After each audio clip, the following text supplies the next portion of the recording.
Ang isa sa mga panganib na dala ng pagsabog ng bulkan ay ang tinatawag na pyroclastic flow, para itong isang mainit na ulap na tumatakbo sa bilis ng 100 kilometers per hour. Anumang madaanan nito, siguradong matutusta dahil sa 600 degrees Celsius na taglay na init nito. Noong 1973, ginulat ng isang malakas na pagsabog ng bulkan ang bayan ng Hime sa Iceland.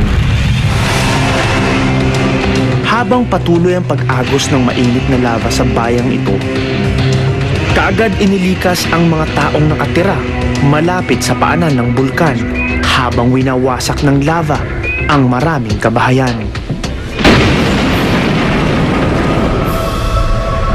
Sa mga nakaraang taon, nag-iwan din ng matinding bakas ng pagsabog ang bulkan.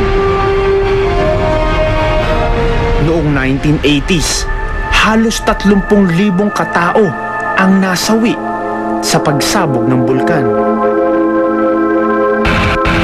Noong 1994 naman, ginulantang ng malakas na pagsabog ng 2 bulkan ang bayan ng Rabaul sa Papua New Guinea.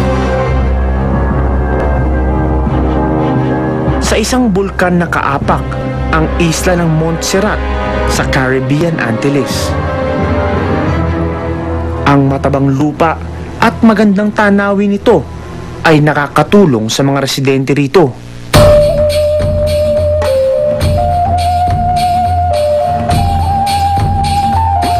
Pero tila nag-iba ang kanilang kapalaran nang magsimulang yanigin ang isla. Dito na nagsimulang mangamba ang mga nakatira rito. Ilang araw lang, dumating ang kanilang kinakatakutan. The whole place was dark, lightning, all kind of fog lightning and so forth, flashing. Well, I said, this is it. We're going to die this time, man. Nagpakawala rin ito ng makapal na pyroclastic clouds.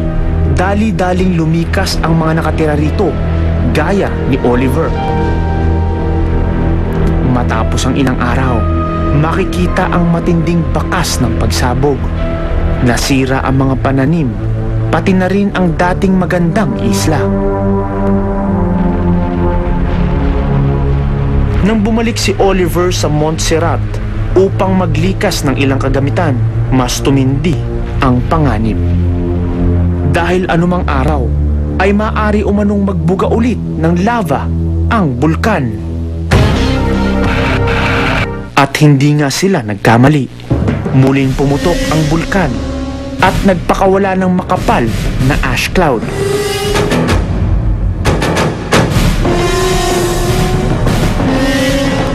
Pero nanatiling matatag ang mga residente matapos ang pagsabog. Nagtulong-tulong ang mga residente upang alisin ang milyong toneladang abo o ash sa kanilang lugar. Dahil sa kapal ng abo, lumikha ito ng karagdagang 3 square miles na lupain sa kanilang bayan. Susunod, suriin ang makapanindig balahibong pagsabog ng bulkang Pinatubo dito sa Pilipinas. Alamin kung papaano makakaligtas sa bagsik ng pagsabog ng bulkan. Anatomy of a Disaster.